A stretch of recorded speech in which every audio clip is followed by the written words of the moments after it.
sempre adiante, porque de quem alguém é vencido, do tal faz-se também escravo. Segunda carta de Pedro, capítulo 2, versículo 19.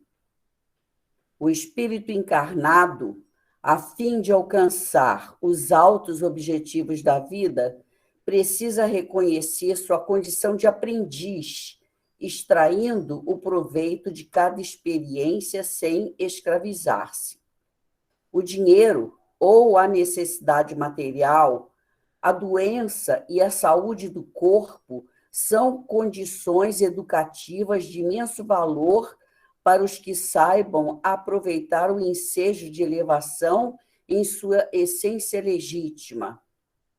Infelizmente, porém, de maneira geral, a criatura apenas reconhece semelhantes verdades quando se à beira da transformação pela morte do corpo terrestre. Raras pessoas transitam de uma situação para outra com a dignidade devida. Comumente, se um rico é transferido a lugar de escassez, dá-se a tão extremas lamentações que acaba vencido, como servo miserável da mendicância.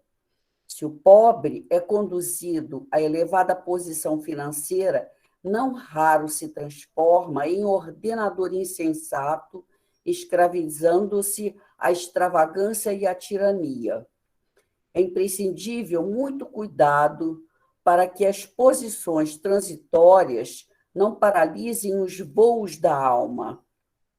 Guarda a retidão de consciência e atira-te ao trabalho edificante, então, a teus olhos, toda situação representará oportunidade de atingir o mais alto e mais além.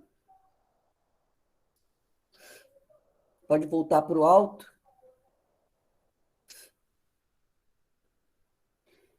E falando das nossas experiências, né, de alcançar os objetivos.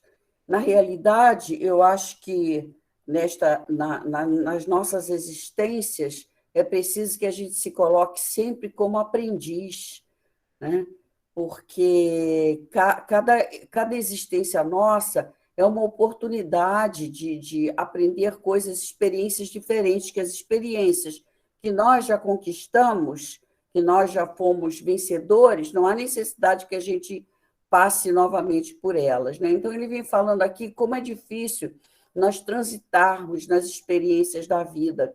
Então, ele fala da dificuldade que tem o rico, de passar por uma situação onde ele não possa usufruir dessa condição. Ele fala da condição daquele que perde tudo que tem e não sabe passar pela prova da escassez, né? E que acaba caindo na mendicância. Então, ele vem falando que é imprescindível que a gente tenha cuidado nessas fases que nós estamos passando na vida. Nós às vezes, estamos numa situação muito tranquila, estacionários, naquela situação muito tranquila, e queremos que ela fique sempre assim, né?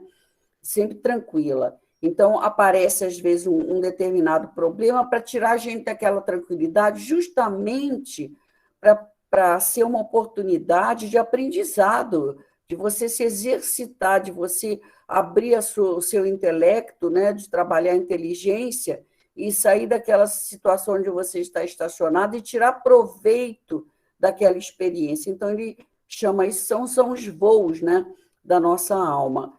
E o mais importante de tudo, esteja em qual for a experiência que a gente estiver passando, é importante que a gente desenvolva as qualidades morais, como ele fala, a retidão de caráter, né?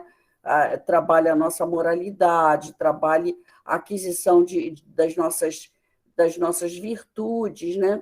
Não importa qual seja essa experiência, cabe a cada um de nós buscar dentro daquilo o que ali tem de bom e o que tem de proveitoso que possa me levar adiante, fazer com que eu progrida e que eu tenha um voo mais além, dê um passo mais além. Foi isso que eu entendi, tá, gente? Boa noite, muito obrigada. Obrigada, Laura. Então, agora vamos nos preparar para a prece.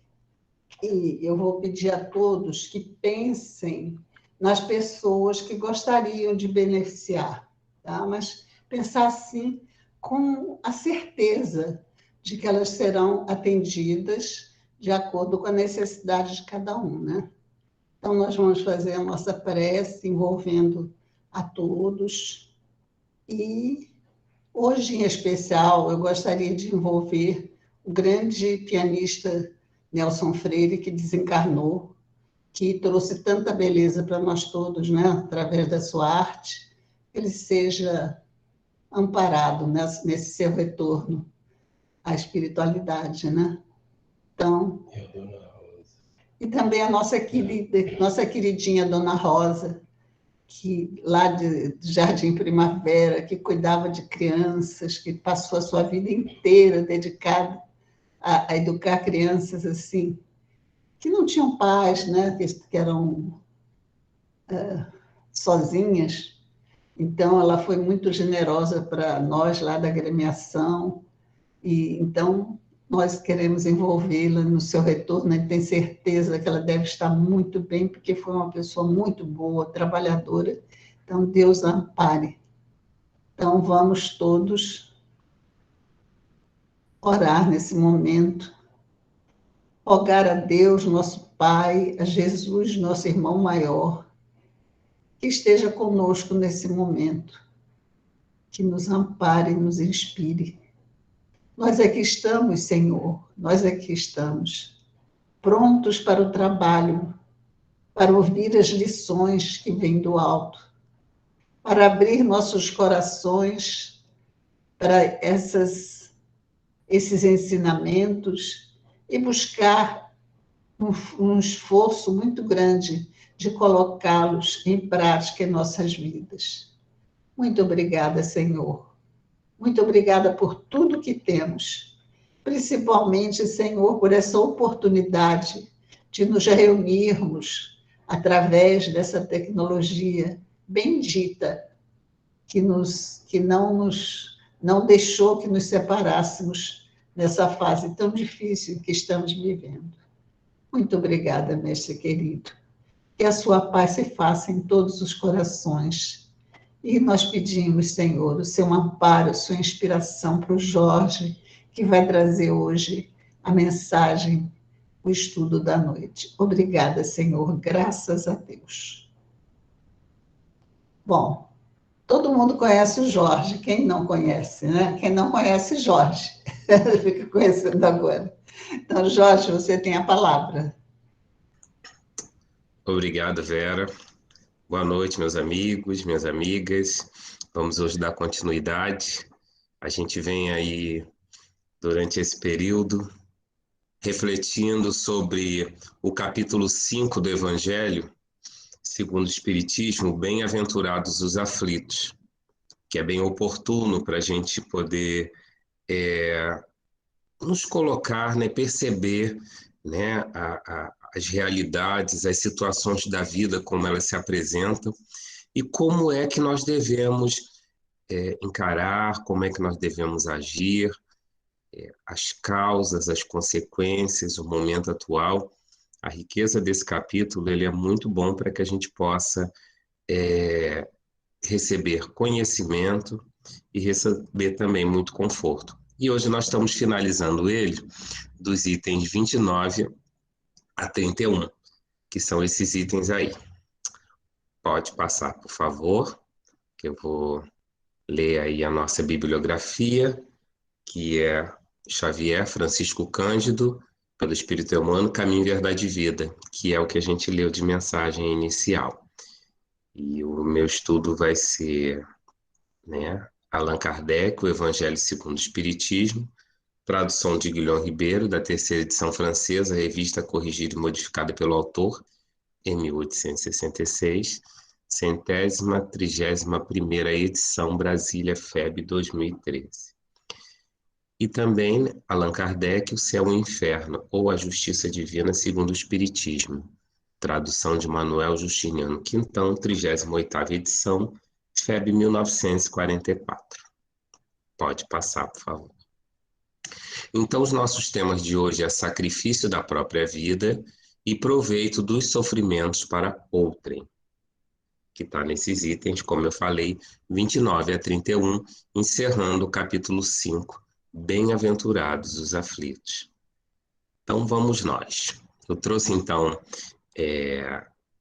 esse item para que a gente possa acompanhar.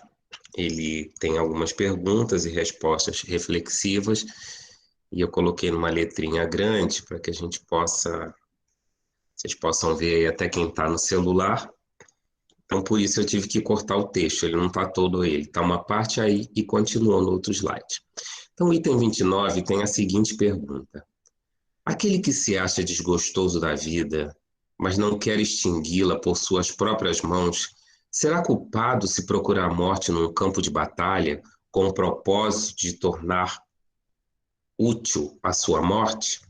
Ou seja, o que ele está perguntando aí? A pessoa que está triste, que está aí amargurada, infeliz com a vida, mas ela não tem coragem, né? Ela não quer acabar com a vida com as próprias mãos.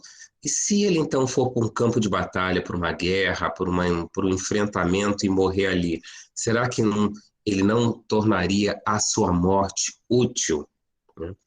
Então, já nessa pergunta, antes mesmo da gente começar a ler e refletir um pouco sobre a resposta, vamos pensar, né?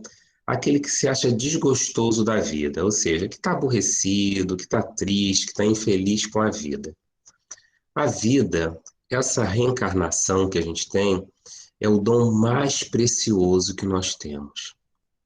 Porque essa oportunidade que a gente já, por muitas vezes, já leu, já tivemos casos aí, que nós, espíritos, pedimos muito por essa oportunidade, porque quando estamos no mundo espiritual, a gente percebe a nossa necessidade de corrigir algumas coisas que nós fizemos no passado, e também conseguimos, é como se fosse vislumbrar a nossa situação espiritual com as nossas dívidas pagas. Então, a gente quer pagá-la, a gente quer resolver isso, a gente quer se melhorar, a gente quer aprender, a gente quer estabelecer laços mais fortes de amizade, de amor nessa vida, e isso é muito materializado aqui nessa oportunidade dessa reencarnação.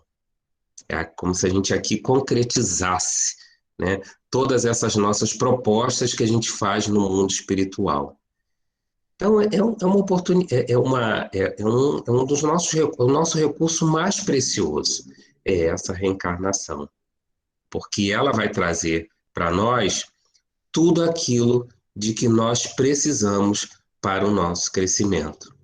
Aí, quando a gente fica aborrecido com a vida, quando a gente fica triste com a vida, é como se a gente estivesse jogando um diamante na lixeira. É como se a gente estivesse desprezando aquilo que a gente tem de melhor. Então, é importante a gente observar isso, porque às vezes a gente menospreza a nossa vida. Não ao ponto de querer tirá-la, mas a gente maldiz a nossa existência, maldiz o nosso corpo, a nossa família, a oportunidade que a gente está tendo. A gente acha que aquilo ali é pouco, mas não é. A gente já viu nesse capítulo 5, por vários, certamente, né? A gente que está acompanhando a reunião pública, a gente percebe que nós estamos nas condições ideais para o nosso desenvolvimento espiritual. Então, se a gente está aborrecido com a vida, significa que a gente está desconectado com o nosso Pai, com o nosso Criador. Porque o nosso Pai é a suprema felicidade. Então, só nessa pergunta a gente já precisa já pensar nisso, né? Poxa vida, por que eu estou, né, me sentindo assim, tão desanimado diante da vida? Porque Deus é ânimo, Deus é esperança, Deus é fé, Deus é amor, Deus é felicidade. Então, quanto mais a gente for se aproximando, se conectando com o Pai, a gente vai deixando esses sentimentos eles vão diminuindo, porque a gente vai ao encontro da luz e nos afastando da treva. E isso é um trabalho diário. E aí, parte da resposta está aqui. Que o homem se mate ele próprio, ou faça que outro o mate, seu propósito é sempre cortar o fio da existência. Há, por conseguinte, suicídio intencional, se não de fato. Quer dizer, se a criatura se mata com as próprias mãos, ou procura uma situação em que alguém faça, o propósito é sempre o mesmo. Então aí já está um ponto importante, né? É a intenção. É a intenção mais profunda. Tá? Ele, nesse caso aí, ele não está indo para a guerra para defender o país, mas sim para dar cabo da própria vida. O propósito dele é, como diz aí, cortar o fio da sua existência e não defender a sua pátria. Isso também já faz a gente refletir em alguma coisa. A gente tem determinadas atitudes na vida e é importante que a gente saiba o que é que está motivando a gente a fazer aquela atitude. Se a gente está sendo autêntico. Porque uma criatura que vai para a guerra com o objetivo de que o outro acabe com a vida dela, ela não está sendo autêntica com ela mesma. Ela está indo com uma desculpa de que vai defender o país. Estou colocando aqui, utilizando esse exemplo, que a gente pode começar a refletir no nosso dia a dia. Mas, de fato, ela quer outra coisa. Então, será que na nossa vida a gente também está sendo incoerente com os nossos propósitos? A gente lá no fundo da nossa alma, a gente quer alguma coisa e utiliza outros recursos, outras coisas para alcançar aquilo que na realidade a gente quer lá no fundo. Essa falta de autenticidade, né, com a gente mesmo, isso cria uma dissonância, uma confusão interna, né? Então, que é o homem mate, ele se mate, ou faça com que o outro fale, o propósito dele é esse, né? Então, é importante, o que a gente está querendo de fato?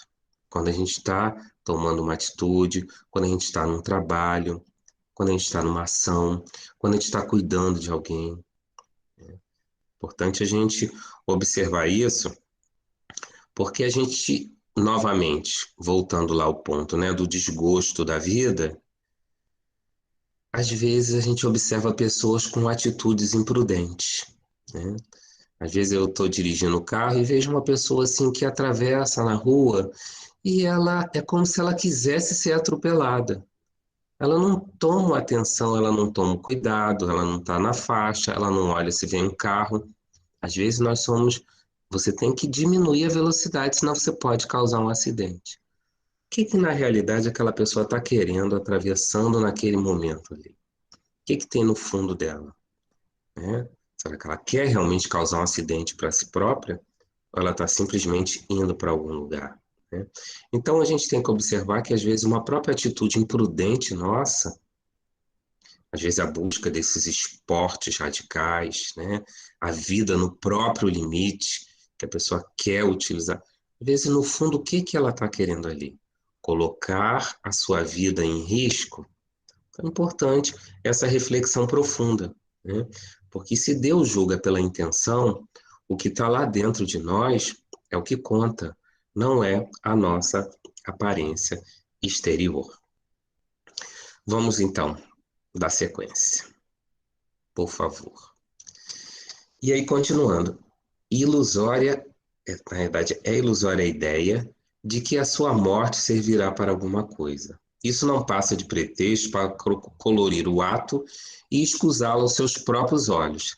Se ele desejasse seriamente servir ao seu país, cuidaria de viver para defendê-lo. Não procuraria morrer, pois que morto, de nada mais lhe serviria. Então, o que serve? O que serve é o que a gente faz enquanto estamos aqui, enquanto temos esse corpo. Até o último suspiro, a gente pode fazer alguma coisa. Sempre. Né? Então, a nossa vida vale muito mais do que a morte. Quando ela chega na sua hora, é uma coisa, né?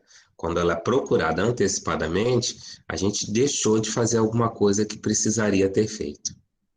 Então, o que serve é o que a gente pode fazer na nossa vida. Se você na sua vida pode fazer alguma coisa, faça. Não deixe para que outro faça depois da sua morte. E a gente falou aí, a gente já refletiu a questão de que a nossa consciência tudo sabe.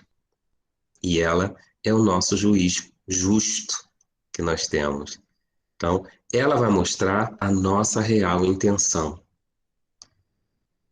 E isso é criatura, né? Se a pessoa está indo buscando a morte por um desculpável, digamos assim, né? Que não é desculpável, mas procurando um motivo para uma escusa para a morte, na hora da desencarnação, ele, como espírito, ele vai perceber a dor e vai ter o arrependimento.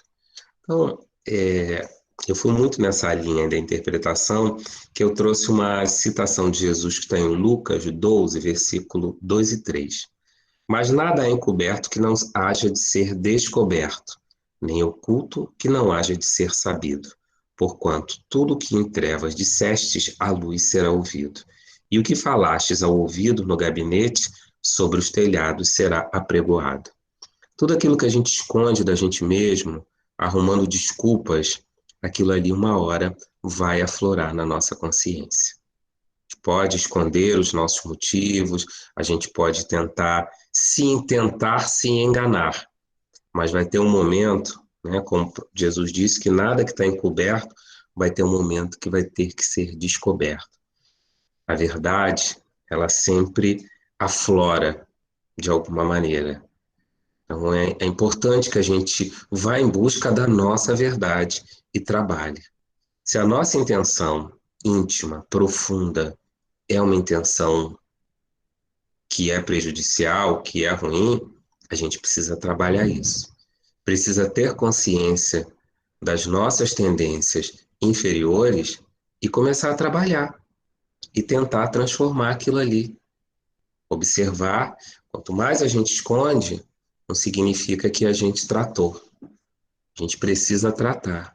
A doutrina espírita nos traz essas recomendações sobre o autoconhecimento, que quase todas as palestras, alguém sempre fala sobre o autoconhecimento, que é esse auto-olhar, perceber-se nas suas imperfeições e poder tratá-las para poder transformar.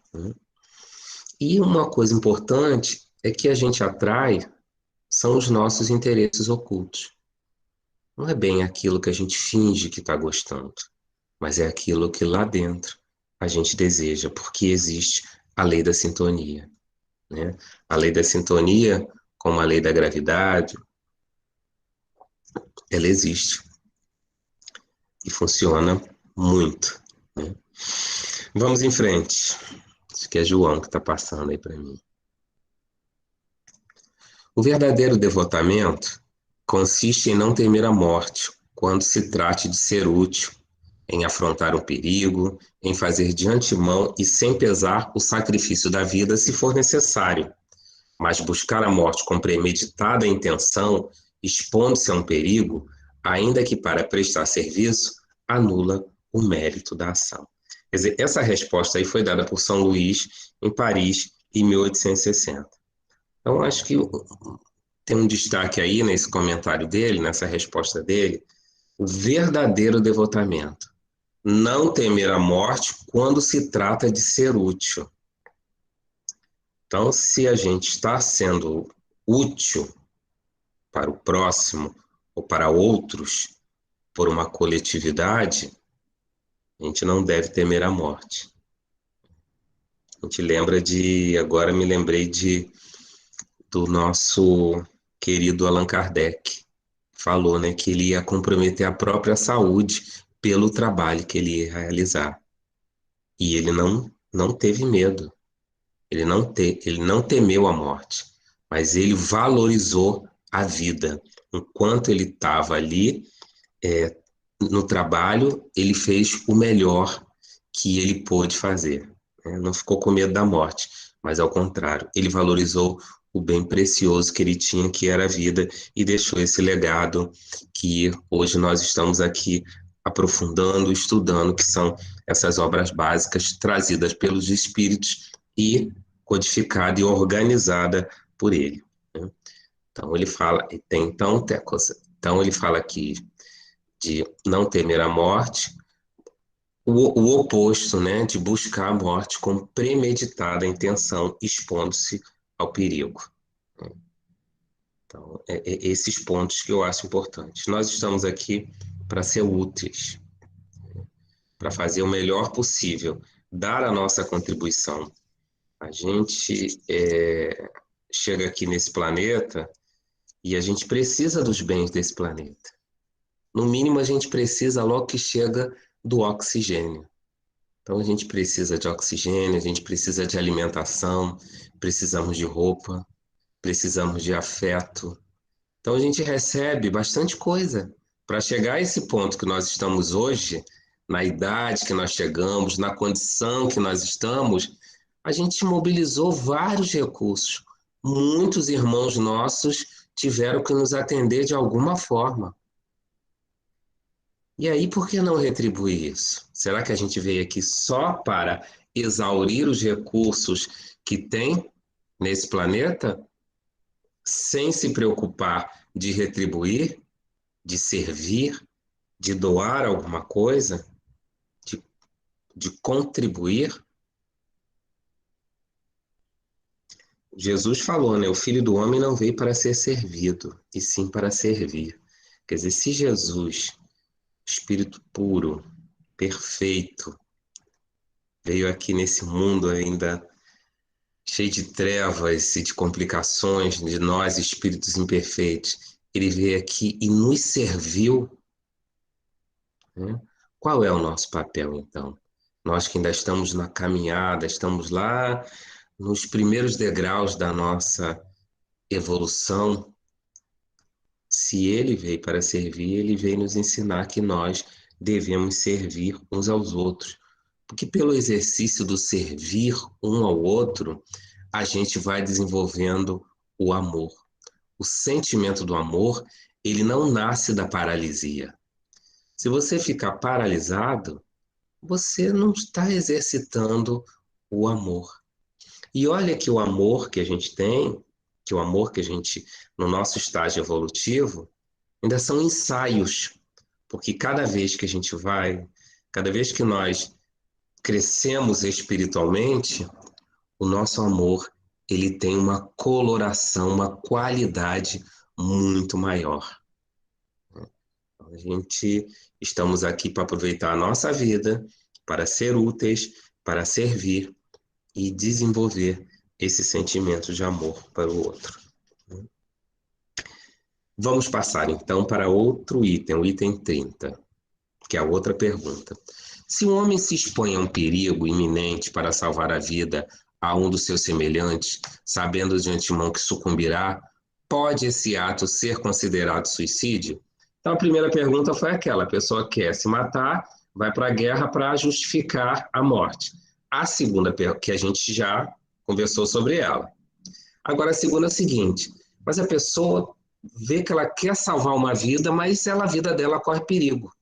Será que isso é considerado um suicídio? A resposta, então, é a seguinte: desde que no ato não entre a intenção de buscar a morte, não há suicídio, e sim apenas devotamento e abnegação, embora também haja a certeza de que morrerá. Então, novamente, reforçando essa questão da intenção. Um estava na intenção de dar cabo da própria vida. Este está com a intenção de salvar outras vidas. E aí eu busquei, né, um caso, né, que pudesse ilustrar um pouco materializar um pouco essa resposta. E eu busquei então na internet aquele acidente que teve aquele incêndio que teve naquela Boate Kiss em Santa Maria, no Rio Grande do Sul, né, que foi em 2013. E teve um estudante que salvou aproximadamente, né, pelo menos 14 pessoas antes dele morrer nesse próprio incêndio. Ele tinha sido um dos primeiros a sair da casa noturna que estava em chamas, mas ele decidiu voltar e ajudar quem não estava conseguindo escapar. E pelo menos umas 14 pessoas foram retiradas daquele lugar pelo rapaz, segundo o relato dos sobreviventes, né? E aí o repórter, né, que fez a reportagem foi lá na casa onde vivia a família, e aí os pais dele, né, e os amigos, né, falaram, se ele e muitos outros jovens não tivessem voltado para ajudar, essa tragédia seria muito maior. Ao invés de 234 mortos, talvez fossem uns 400, 500 mortos, né? E assim, e o que eu pude também resgatar aqui nessa entrevista é que esse estudante, ele estava animado com o futuro, ele tinha uma formatura já marcada para aquele ano, planejava seguir para São Paulo, onde ele pensava em trabalhar, juntar dinheiro, queria fazer um cruzeiro marítimo, ele gostava de esportes que exigiam um porte físico desenvolvido, então ele estava pensando em ingressar em um esporte desse que pudesse ele colocar as suas capacidades físicas. Então, assim, não era uma pessoa que estava querendo morrer, ele estava querendo viver, mas diante daquele fato, ele agiu de uma forma que pudesse salvar os outros. Então, nessa festa, né, ele saiu da boate e procurou a irmã, né? E aí, ele procurou a irmã. E quando ele viu que a irmã dele estava bem, ele voltou para o prédio em chamas para resgatar quem não conseguia encontrar saída, né? E depois de alguns minutos ele foi retirado pelos bombeiros desacordado e ele desencarnou então na ambulância a caminho do hospital, né? E o velório dele tinha sido no ginásio, lá no ginásio esportivo da cidade, né? E algumas pessoas que sobreviveram, né, e participaram da cerimônia o reconheceram. Passavam e diziam, né? Eu lembro dele, foi ele quem me salvou. Então a gente observa esse ato, né, da pessoa, né? O pai dele inicialmente ficou revoltado com aquele desprendimento do filho, né, que causou a própria morte dele. Mas depois ele reviu a opinião dele quando ele conversou com a filha, que ela disse que mesmo que ele tivesse lá e tentasse impedi-lo, ele certamente empurraria e entraria, porque era da índole dele, né? Porque ela o conhecia tão bem que disse que se ele não tivesse entrado, ele ia se arrepender de ter deixado todas aquelas pessoas morrerem. A gente observa aí, né, o ato dele de salvar, a gente tem esse caso, tem outros casos de pessoas, também me lembrei de um que teve aqui no Rio de Janeiro, de uma mulher que numa van que pegou fogo num posto de gasolina em Jacarepaguá e ela entrou, resgatou as crianças, né, e se queimou toda, correndo aquele risco, mas aquele momento, né, aquele ato, né, de preservar a vida do outro, de salvar, né, então eu vi muitos casos de pessoas que fazem isso, outros que mergulharam no mangue porque viu um acidente de carro e foi em busca daquela pessoa ali naquele mangue ali da Presidente Vargas. Então, a gente observa a intenção daquela criatura é salvar uma vida, né? Normalmente a pessoa que quer salvar a vida do outro é porque ela valoriza a vida, ela valoriza esse dom. Vamos passar adiante. Continuando essa resposta aí, que foi dada aí por São Luís. Mas quem pode ter essa certeza, né? Quem poderá dizer que a providência não reserva um inesperado meio de salvação para um momento mais crítico? Não poderia ela salvar mesmo aquele que se achasse diante da boca de um canhão? Pode muitas vezes dar-se que ela queira levar ao extremo limite a prova da resignação, e nesse caso, uma circunstância inopinada desvia o golpe fatal.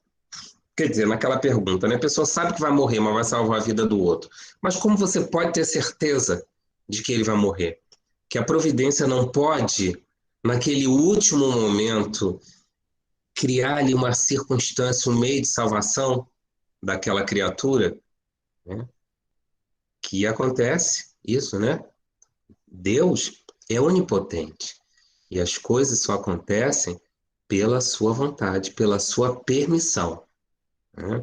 O mal que a gente faz, ele permite para que a gente possa aprender, né? mas a sua onipotência é sempre com vistas ao bem coletivo, né? E ele fala, e nessa resposta que São Luís fala que muitas vezes dar-se que a providência, né, queira levar ao extremo limite a prova de resignação. Então, primeiramente, a gente deve pensar o seguinte, né? Esse é um teste extremo, né, da pessoa, a resignação dela para salvar uma vida. Mas a gente passa por vários testes nas pequenas ações do dia. A gente certamente passa por algumas circunstâncias em que a gente pode ajudar alguém, que a gente pode salvar alguém de uma tristeza, né, de um desgosto, como a gente viu lá na primeira questão. A gente pode salvar aquela pessoa, ou auxiliar de alguma maneira com o recurso que a gente tenha na mão. Às vezes a gente tem um recurso que a outra pessoa está precisando. Isso também é uma prova para que a gente possa perceber a nossa resignação, a nossa disposição de servir ao outro, né? A gente passa por esses testes, porque o nosso mundo é um mundo de expiação e de provas. Então, as provas, elas ocorrem para ver se a gente conseguiu superar aquela imperfeição e consegue crescer um pouco mais espiritualmente. Então, além da gente observar essas grandes provas da nossa vida, tem aquelas que são pequenas, do nosso dia a dia. E aí é aquele o momento em que a gente pode mostrar, né? Na realidade, né, se a gente passar naquela pequena prova, se a gente não se aborrecer por uma contrariedade que chegou, ou se a gente conseguir identificar a necessidade do outro, porque isso também é importante. Às vezes nós estamos tão autocentrados nas nossas questões, nas nossas necessidades, que não percebemos que aquele que está do nosso lado está pedindo socorro ali, com o olhar, pelas atitudes, ou às vezes está verbalizando, e a gente acha que ele não precisa ou não merece, quando que Deus, ele sempre nos ajuda, sempre, né? As nossas rogativas, elas sempre são atendidas pelo Pai, porque ele é soberanamente justo e bom e misericordioso. E se Jesus falou, sede perfeitos, como perfeito é o vosso Pai Celestial, não significa que nós vamos ser iguais a Deus, mas que nós devemos ser misericordiosos como o Pai é. Devemos agir com misericórdia para qualquer pessoa, seja para aquele que foi assassinado, seja para aquele que cometeu o assassinato. Porque todos nós somos irmãos. Hoje, ele está cometendo um crime. Amanhã, ele vai resgatar esse crime e pode, às vezes, pelo seu arrependimento, até mesmo nos passar na evolução espiritual e nos auxiliar, de alguma forma, tentando reparar o mal que ele possa ter feito conosco. Então, o mal, ele é transitório, ele não é permanente. O bem, esse é permanente. Então, a gente não deve se apegar ao mal, não deve se apegar ao que o outro faz de mal, porque aquilo é temporário, ele vai mudar, ele vai passar pela transformação, como nós também estamos passando por uma transformação. Mas aquele mal que pode ser provocado conosco é o momento propício para que a gente possa provar a nossa resignação. Possamos testar a nossa paciência, em essência, o nosso amor nascente. E aí eu trouxe, então, um outro caso também que eu resgatei. Hoje eu busquei trazer alguns casos para a nossa palestra, que eu fico escutando aí essas palestras de segunda, e é tão gostoso quando a gente escuta um caso, né, materializa, grava, né? É tão bom ouvir uma história. E aí, então, eu trouxe, né? Claro que eu não sou um contador de história, mas eu, portanto, que fique claro, que vocês entendam bem, está muito bom. E eu trouxe o caso de uma mulher, né, que ela conta que desde criança ela já se sensibilizava com a questão dos presidiários, né? Então, quando ela via uma entrevista assim na cadeia de presos, ela ficava sensibilizada, ela chorava, né, só de saber que alguém estava preso. Só que ela não imaginava que isso ia acontecer com o irmão dela. Que o irmão dela, aos 12 13 anos, se envolveu com drogas. E aos 22, ele assaltou um posto de gasolina em busca de dinheiro para o vício. E ele foi preso. Quando ele foi preso, então, olha, ela que já se tocava com a prisão de desconhecidos, o irmão dela foi assim muito muito doloroso para ela, né? Então ela ia visitar o irmão e ela viu que não tinha uma estrutura na cadeia, ela achava esse sistema penitenciário onde ele está não promove a recuperação da pessoa. E aí então ela resolveu tomar uma decisão. Ela começou a partir para a ação, né? Então, toda semana ela levava alimentos, enlatados, tudo que podia entrar ali no presídio, né? Para o irmão e para os outros também que estavam presos, né? Então, ela ia de ônibus, ela não importava, mas toda essa semana ela ia lá. E ela levava também algumas linhas e outros materiais de artesanato para que o irmão dela, porque o nome dela é Fred, depois eu vou dizer por que eu falei o nome dele aqui, pedia. Então, ele ficou 10 anos preso, né? E ele, nesse tempo todo, ele ia lá, ajudava o irmão e os colegas dela. Ela sentia que aquelas pessoas ali eram uma família para ela e que eles precisavam de apoio. Ela fala que o apoio é uma das coisas mais fundamentais para a recuperação de um interno. O que é esse apoio que ela estava dando para eles? Nada mais é do que o amor, traduzido num apoio, num conforto, numa visita. Lembra que Jesus fala, né? Estive preso e foste me visitar. Tudo que fizeste a um desses pequeninos é a mim que você está fazendo. Então ela como que fazia essa recomendação, né, de Jesus, que é uma recomendação que ele trouxe, assim, né, verbalizou, mas que no fundo está dentro de nós, porque é a lei de Deus, é a lei de amor. Todos nós temos essa recomendação dentro de nós, né, de servir e de amar.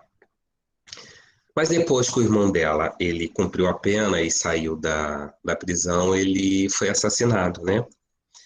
Ela perdeu o irmão assassinado, mesmo depois de ter cumprido a pena. Então, quando ele morreu, ela ficou 6 meses de cama, deprimida, muito arrasada mesmo, né? Até que ela viu um programa do artista plástico Ivan Volpe, né, lá na primeira página lá do estado de Minas Gerais, ele tinha desenvolvido uma nova técnica de tapeçaria, uma trama sem nó, que eu não faço nem ideia o que é isso, né? Mas ela viu a arte dele, gostou e ela percebeu que ela podia levar aquilo para o presídio. E foi o que ela realmente fez, né? Ela começou, né? Ela sentiu que aquilo ali era como se fosse algo que ela precisava fazer, né? E ela falou assim, a minha missão é ajudar outros Freds, né? Como ela lembrava do irmão. Então ela foi lá para a penitenciária Nelson Hungria, né? Ela queria uma instituição que fosse totalmente fechada e ela queria ajudar aqueles presos que passavam todo o tempo trancado. Naquela época que ela começou, tinha apenas 10 internos que tinham autorização para sair da cela e costurar essas bolas. E ela começou, então, esse projeto Fred, que é o projeto do irmão dela.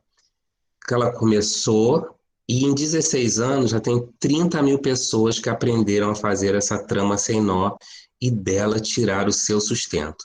Metade dessas 30 mil presidiário. Então, esses cursos de tapeçaria de 6 meses de duração são ministrados dentro dos presídios de todo o estado, né, durante a semana, para participar, boa vontade e bom comportamento.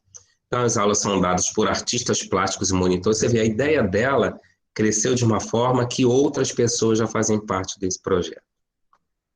E aí, a renda é para o artesão, né, que uma parte ele pode junta para uma reserva, né, uma poupança para quando ele sair, e também a cada 3 dias trabalhados, eles reduzem 1 dia de pena, pelo trabalho, pela produtividade, né? E ela diz que é muito gratificante ver essa recuperação desses internos, né? E é um resgate da dignidade, é uma prova de amor, de respeito ao próximo, né? É uma forma muito de cidadania, de alegria, de dignidade, de amor. E ela conta um caso, né, que ela se emociona, né, de um interno que pagou a faculdade da namorada com o dinheiro desses tapetes que ele fazia, né? E ao final ela fala, né? Depois ela tem aqui um pouquinho mais, mas ela fala estou em paz em saber que meu irmão sofreu, mas que foi beneficiado, foi em benefício de outros. Minha dor foi transformada em amor. Então, quer dizer, uma mulher, né, vai num presídio, a gente sabe que a situação no presídio é uma situação de insegurança, né? A gente sabe que a qualquer momento, às vezes, pode acontecer, mas isso não importava para ela, porque ela queria salvar vidas, que foi exatamente o que ela fez, né? Ela levou ali um pouco de atenção para aquelas pessoas, ela levou oportunidade de trabalho, né? Levou esperança. Então, assim, você colocar em risco a sua vida, né, para fazer algo útil para o outro, não significa que você vai desencarnar por causa daquilo, né? A gente tem o nosso trabalho, que agora, por enquanto, por conta da pandemia, está fechado, mas a gente tem o nosso trabalho lá no Jacarezinho, que é na comunidade, e a gente sempre foi lá. A Vera, a Diolinda contam no início, eu não estava lá, né, no primeira vez, no primeiro dia de trabalho, né, que aí teve lá os contratempos, mas isso não fez com que a equipe desistisse, né? E a gente nunca teve nenhum problema. Por quê? Porque quando a gente está fazendo algo de útil para o outro, a gente está sintonizado com a espiritualidade, com aqueles espíritos que querem auxiliar para que aquele trabalho ocorra. As provas ocorrerão exatamente para testar a nossa resignação, como é o caso que São Luís responde aí, para testar a nossa perseverança no bem. É para isso que acontece. Não é para a gente parar de fazer o bem. Ah, isso aconteceu comigo, então não vou. Ah, e fui assaltado na saída do centro, então não é para eu ir. Não é para isso, né? Até porque os recursos materiais, eles mudam de mão a todo momento, de uma maneira ou de outra. Ou você comprando um pão, ou você sendo assaltado. O dinheiro, ele vai circular. Ele não vai ficar no seu bolso para sempre, né? Agora, como é que a gente está encarando isso? Então, é importante, claro, que a gente não vá utilizar a imprudência, né? Nós temos que ser prudentes nas atitudes, mas não podemos deixar de fazer o bem por medo. Temos que ser prudentes e continuar a fazer o bem. Bom, vamos continuar. Acho que agora é o 31, né? Proveito dos sofrimentos para outrem. Os que aceitam resignados os sofrimentos por submissão à vontade de Deus e tendo em vista a felicidade futura, não trabalham somente em seu próprio benefício? Poderão tornar seus sofrimentos proveitosos para outrem? Então ele fala uma coisa legal, né, nessa pergunta. Primeiro, aceitar resignados sofrimentos, né? Uma resignação. Segundo, submissão à vontade de Deus. E segundo, trabalhar. Todo o trabalho que a gente faz pelo outro, certamente que nós somos os primeiros a sermos beneficiados por aquilo que a gente está fazendo pelo outro. E segundo, também pelo outro. Então, os sofrimentos que a gente passa, será que você sofrer resignado, será que isso, além de trazer um benefício para você, também pode ser proveitoso para o outro? Vamos ver, então, o que São Luís traz para a gente aí. Então, eu dividi essa resposta também para que a gente pudesse ler bem e eu poder explorar um pouco isso aí. Podem esses sofrimentos ser de proveito para outrem, material e moralmente. Material, se pelo trabalho, pelas privações e pelo sacrifício que tais criaturas se imponham contribuem para o bem-estar material do seu semelhante. Então, a criatura se priva materialmente, né, para auxiliar o outro que está precisando. Aí eu trouxe um caso. Vamos passar mais um aí, João, por favor. É um caso que certamente vocês já devem ter ouvido falar, que está no livro Céu e Inferno, que é o Zimmel Slisgow, se for assim que se fala. Este não passou de um pobre israelita de Vilna, falecido em maio de 1865. Durante 30 anos mendigou com uma salva nas mãos. Por toda a cidade era bem conhecida aquela voz que dizia: lembrai-vos dos pobres, das viúvas e dos órfãos. Por essa longa peregrinação, Sligo havia juntado 90 mil rublos, não guardando, porém, para si um só kopek. Continua, por favor, João. Aliviava e curava os enfermos, pagava o ensino de crianças pobres, distribuía aos necessitados a comida que lhe davam.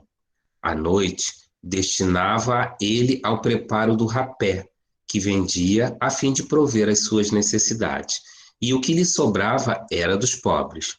Foi só no mundo, e, no entanto, o seu enterro teve o acompanhamento de grande parte da população de Vilna, cujos armazéns cerraram as portas. Então, o Sligo, né, ele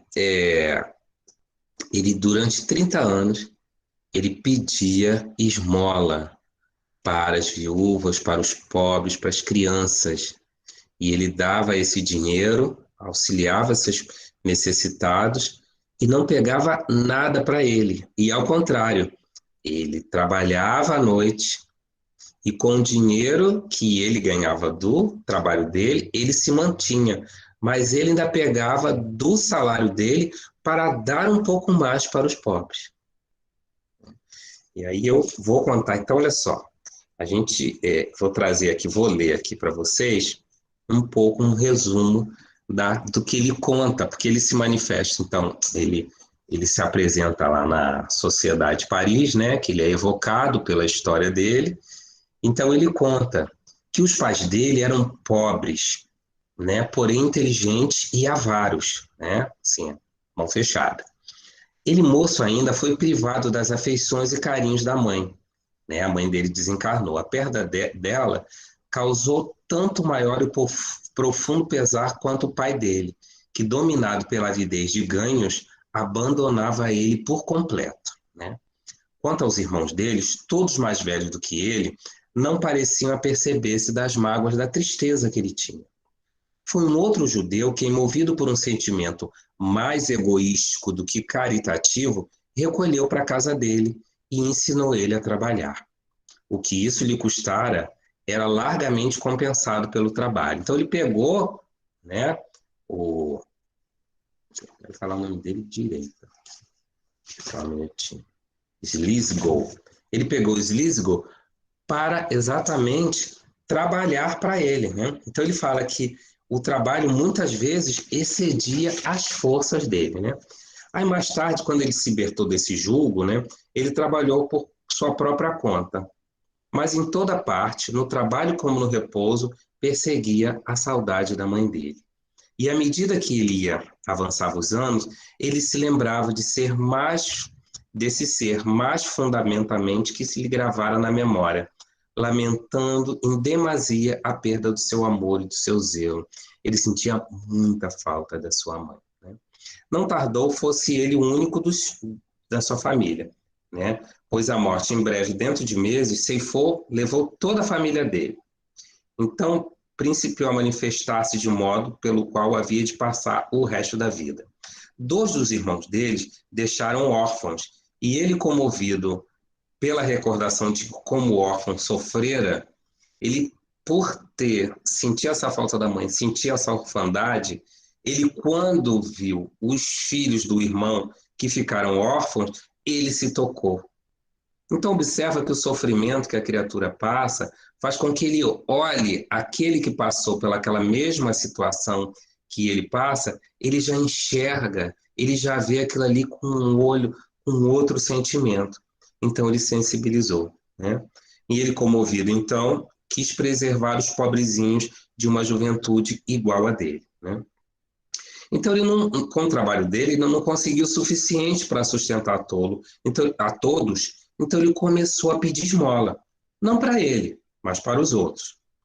A Deus não aprazia visse eu o resultado, a consolação dos meus esforços, e assim foi que também os pobrezinhos me deixaram para sempre. Então, esses também se foram, né? Eu bem via o que lhes faltava, era a mãe. Então ele resolveu, pois, pedir para as viúvas infelizes, que sem poderem trabalhar para si e seus filhinhos, se impunham privações fatais que acabavam por matá-las, legando ao mundo pobres órfãos abandonados e voltados aos tormentos que eu mesmo suportara. Então ele começou querendo auxiliar os órfãos.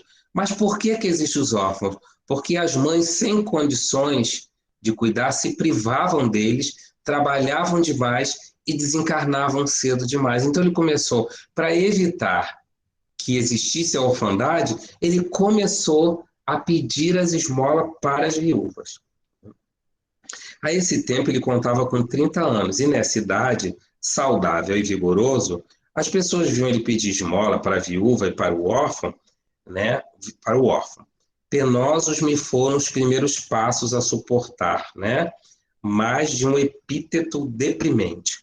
Quando, porém, as pessoas se certificaram que eu realmente distribuía pelos pobres o que recebia, quando souberam que essa distribuição ainda juntava as sobras do meu trabalho, então adquiri certo conceito que não deixava de me ser grato. Então, no início, não foi fácil pedir essa esmola. As pessoas desconfiavam dele, né? E aí, quando eles perceberam que, na realidade, era autêntico aquilo que ele fazia, então observa que no início de todo o trabalho que a gente vai fazer pelo bem, a gente encontra as nossas dificuldades. Isso é da vida, não é para desistir, porque ele não desistiu, né? E durante os 60 e alguns anos dessa peregrinação terrena, nunca deixei de atender a tarefa que me impusera. Ele se impôs essa tarefa e ele foi até o fim. Também jamais a consciência me fez sentir que causas anteriores à existência fossem o móvel do meu proceder. Um dia somente, antes de começar a pedir, ouvi essas palavras: não façais a outrem o que não quiserdes que vos faça. E aí, claro, eu omiti uma parte dessa história, que é a história de quem ele foi na outra vida. Como o foco que eu queria dar aqui é o sacrifício da criatura, da própria vida, para resgatar de outros, eu trouxe esse caso deles. Mas eu aconselho a vocês lerem, né, aqui no livro O Céu e o Inferno, na segunda parte, capítulo 8, Expiações Terrestres, do exímio Sligo, para vocês poderem saber por que ele tomou essa decisão e teve essa vida de dificuldades. A gente observa que uma vida de dificuldades, no início, principalmente da nossa vida, não é um castigo, não. É uma preparação. É uma preparação para que a gente possa exercitar bem o trabalho, para a gente possa perceber, a gente possa sentir, quando a gente olhar um quadro doloroso, de abandono, de doença, de sofrimento, de penúria, se a gente já passou por aquilo, a gente dá um desperta. Nossa, mas aquilo que aquela pessoa está passando é muito doloroso, porque eu sei o que é isso. Quem passou por uma situação de dor, normalmente consegue entender bem o que o outro está passando. E aí se toca e faz alguma coisa para amenizar a dor do outro. Vamos em frente, João. Aí, então a gente falou do materialmente e agora o moralmente, pelo exemplo que a elas oferecem a sua submissão à vontade de Deus. Esse exemplo do poder da fé espírita pode induzir os desgraçados à resignação e salvá-los do desespero e de suas consequências funestas no futuro. E aí, que eu pensei, né, para trazer aqui para gente, né, moralmente pelo exemplo. Então, pode ser proveitoso para outro, materialmente pode ser proveitoso e moralmente também pode ser proveitoso pelo sofrimento que elas oferecem, a sua submissão à vontade de Deus. E eu lembrei do nosso Mestre Jesus, que trouxe o exemplo de resignação, não que a gente deve valorizar a crucificação, né, de Jesus crucificado, não, mas devemos valorizar aquele modelo de conduta que Jesus trouxe para nós naquela hora naquele sofrimento grave que ele passou até a crucificação, né? A humilhação pública, a violência física, o escárnio, tudo ele passou. E ele nos trouxe um roteiro de como que a gente deve seguir. Lembrando que Jesus, a gente já falou aqui hoje, é um espírito perfeito, puro.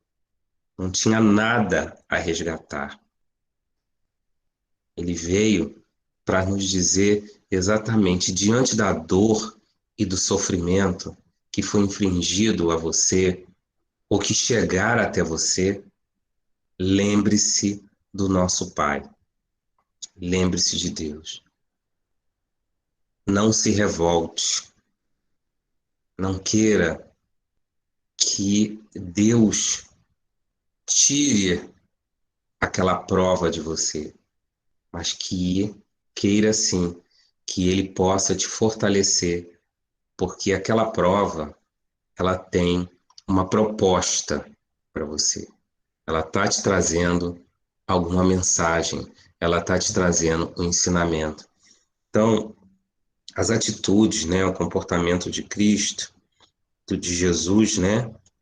Quantas almas não foram salvas por ter seguido aquela recomendação dele, de ser pacificador, de ser manso, de confiar em Deus, de entender que aquelas pessoas estavam em um momento ainda de ignorância, porque naquele momento da crucificação ele fala: Pai, perdoa porque eles não sabem o que fazem. Então a gente precisa entender também que nem todo mundo ainda está sabendo o que está fazendo.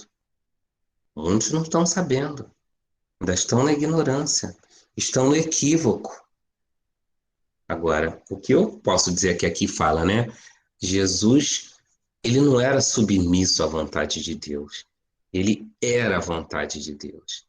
E a gente, às vezes, se submete, né? Existe lá aquela da obediência, resignação, né? Jesus, ele fez isso por amor, né? O amor dele é tão grande, tão imenso, tão intenso, que ele não fez isso por sacrifício, ele não fez por renúncia, ele fez simplesmente porque ele nos ama. É um estágio muito mais avançado, né? A gente está colocando aqui submissão à vontade de Deus. Ele não estava ali submisso de uma forma que aí eu tenho que cumprir a vontade de Deus. Não é esforço nenhum. Ele era a personificação da vontade de Deus, que é o amor. A vontade de Deus é o amor. Então, toda a vida de Jesus é pautada pelo amor. Tanto que lá na lei do amor fala, né, que a lei do amor resume a doutrina de Jesus toda inteira. Então, esse amor, né, que a gente tem, que Jesus tem, ele transforma a humanidade. O amor de Jesus está transformando a humanidade gradativamente. Ora, se Jesus falou, tudo que eu faço vocês podem fazer, então significa que o nosso amor, o nosso exemplo de amor, de resignação diante da dor, pode também transformar àqueles que estão próximos de nós. Então, que a gente possa refletir sobre esse estudo de hoje. Espero que tenha sido claro e que possamos continuar numa noite de paz. Finalizei, Vera. Obrigado, João. Obrigada, Jorge. Tá bom, gente. Nós acabamos de